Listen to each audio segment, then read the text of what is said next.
Praise lord. ఈరోజు మిమ్మల్ని నేను ఓ మాట అడగాలనుకుంటున్నాను. అదేంటి అంటే, మీరు ప్రభువుకి సాక్షిగా జీవిస్తున్నారా? మీరు అందరి మధ్య నేను యేసు బిడ్డని అని చెప్పడానికి ఇష్టపడేవారుగా ఉన్నారా?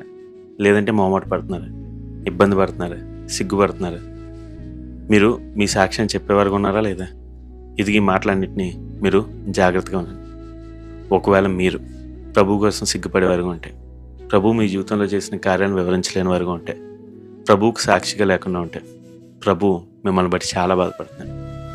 అవును, మనం దేవుని బట్టి మనల్ని దేవుడు రక్షించాడు. ఆయన మనల్ని ఏ స్థితిలోంచి రక్షించాడు మనం అందరికీ సాక్ష్యం ఇవ్వాలి. అంత మాత్రమే కదా, మన జీవితంలో ప్రభువు చేసిన ప్రతి కార్యాన్ని అవకాశం ఉన్న ప్రతిసారి ఇతరులకు చెప్పాలి. దాన్ని బట్టి వారు విశ్వాసంలో స్థిరపరచబడతారు. అంత మాత్రమే కాదు, రక్షణ లేని వారైతే రక్షణ పొందుతారు.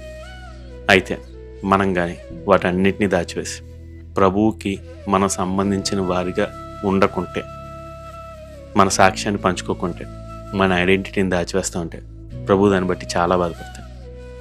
ఈ మాటలు మీకు బాగా అర్థంగా ఉంటే మీకు చిన్న విషయం చెప్తాను. అదేంటి అంటే, న్యూయార్క్ నగరంలో ఒక చిన్న కుటుంబం ఉంది. ఆ కుటుంబంలో ఆ తల్లి తన భర్తను కోల్పోయింది. తనకు చంటి పాప ఉంది. ఆమె తన పని తాను చేసుకుంటేనే ఆ బిడ్డను కూడా రైస్ చేస్తూ ఉంది. అలా రైస్ చేస్తూ ఒకరోజు తాను బయటికి వెళ్ళి ఇంటికి వచ్చేసరికి ఇల్లంతా తగలబడిపోతా ఉంది. ఆమెకి ఏదే అర్థం కాలేదు. బయట అందరూ ఆ మంటలను ఆపడానికి ప్రయత్నిస్తున్నారు. ఆమె వెంటనే లోపల పరిగెట్టడం మొదలుపెట్టింది. ఆమెను చాలామంది ఆపడానికి ప్రయత్నించారు. అమ్మ, ఇలా అంతా తగలబడిపోయింది అంటే ఆమె గుండెలు బాదుకుంటూ నా బెడ్ లోపల ఉండిపోయింది, నేను ఆమెను కాపాడాలని చెప్పి లోపలికి వెళ్ళిపోతాం. ఆమె చాలా అందగత్తి. చాలామంది ఆమెతో అన్నారంటే, వద్దమ్మా, నువ్వు కాలిపోతావు, నువ్వు చనిపోతావు, ఆ అమ్మాయి చనిపోద్ది అంటే, లేదు లేదు, నా బిడ్డ నేను తప్పకుండా కాపాడుకోవాలని చెప్పి లోపలికి వెళ్ళింది. లోపలికి వెళ్ళి ఆ బిడ్డను తన కౌగిట్లో పెట్టుకుని బయటకు వస్తూ ఉంటే ఆ పైన ఉన్న రూఫ్ అంతా మీద పడిపోయింది. ఈ ఒళ్ళంతా కలిపింది, ముఖం అంతా కలిపింది. అయినా సరే ఆ బిడ్డను తన కౌగిట్లో జాగ్రత్తగా కాపాడి బయటికి తీసుకొచ్చింది. బయటకు వచ్చాక తెలిసింది ఆమె అందం అంతా కోల్పోయింది. అంతకుముందు ఆమె చాలా సౌందర్యవతి. అయితే తన బిడ్డ కోసం తనకున్న సౌందర్యాన్ని అంతటినీ కోల్పోయింది. ఆ ముఖం అంతా కాలిపోయింది. ఆ మచ్చలు జీవితాంతం అలాగ ఉండిపోయినాయి. రోజులు గడుస్తూ ఉన్నాయి. ఆమె ఆ బిడ్డను చాలా పెద్దదిగా చేసింది. తన తల్లికున్న అందం అంతా బిడ్డకొచ్చింది. ఆ బిడ్డ బాగా చదువుకుంది, మంచిగా తన జీవితాన్ని లీడ్ చేస్తూ ఉంది.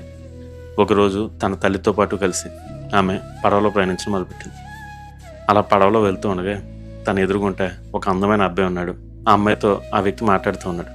అలా మాటల్లో ఉంటూ ఉండగా ఆ అమ్మాయి కొద్దిగా దగ్గింది. ఆ అమ్మాయి కొద్దిగా ఇబ్బందిగా ఉందని చెప్పి పడవ అటు చివరన్న ఈ తల్లి వెంటనే వాటర్ బాటిల్ తీసుకొచ్చి ఆ అమ్మాయికి ఇచ్చింది. అప్పుడు ఎదురుగా ఉన్న ఆ వ్యక్తి ఆ అమ్మాయితో అన్నం మొదలుపెట్టాడు. ఎవరిమే ఇంత అసహ్యంగా ఉంది అని అనగానే ఆ అమ్మాయి ఎక్కడ అతను తన గురించి తప్పుకొనుకుంటాడని చెప్పి, ఈమె నా పని మనిషి, ఈమెను నేను పనిలో పెట్టుకున్నాను అని చెప్పి ఆ వాటర్ బాటిల్ ఆమెకి ఇచ్చేసింది. ఆమె మాటలు చాలా నెమ్మదిగా చెప్పింది. తన తల్లికి వినబడకూడదని అనుకుంది. కానీ దురదృష్టవశాత్తు ఆ మాటలు తన తల్లికి మెచ్చినాయి. ఆ రోజు ఆమె హృదయం విరిగిపోయింది. ఆ అమ్మాయికి తెలియదు తన తల్లి తన కోసం అది చేసింది. అలా తెలుసునుంటే ఆ అమ్మాయి తప్పకుండా అలా మాట్లాడకపోదు. మీరు ఈరోజు అమ్మాయిలా ఉన్నారా? ప్రభువు మీకోసం ఇంతగా కార్యం చేసి మీ పాపాలన్నింటిలోంచి మిమ్మల్ని విడిపించడానికి తాను మరణించి మిమ్మల్ని అంతగా ప్రేమించి చూపిస్తే మీరు ఆ ప్రేమమయుడైన యేసుని ఎరగనంటున్నారా? నాకు తెలియదు అంటున్నారా? ఆయన చేసిన అద్భుతాలు చెప్పలేని వరకు ఉంటున్నారా? ఆయన కోసం సాక్ష్యం ఇవ్వలేని వరకు ఉంటున్నారా? అయితే మిమ్మల్ని బట్టి ప్రభువు చాలా బాధపడుతున్నారు. అంత మాత్రమే కాదు, మీరు ఈరోజు ఎరగను అంటే ఒకరోజు మీరు తీర్పులో నిలబడినప్పుడు ఆయన కూడా మీ గురించి అదే చెప్తాడు, నేను ఎరగనని చెప్పి. ఆ స్థితి వరకు తీసుకురాకండి. అందుకనే ప్రభువు కొరకు మీకు ఎప్పుడు అవకాశం ఉంటే అప్పుడు సాక్ష్యం ఇవ్వండి. మీ జీవితాన్ని ప్రభువుకు సాక్షులుగా జీవించండి. మిమ్మల్ని చూసిన వారందరూ యేసుక్రీస్తు ప్రభువుని చూసేవారికి జీవించండి.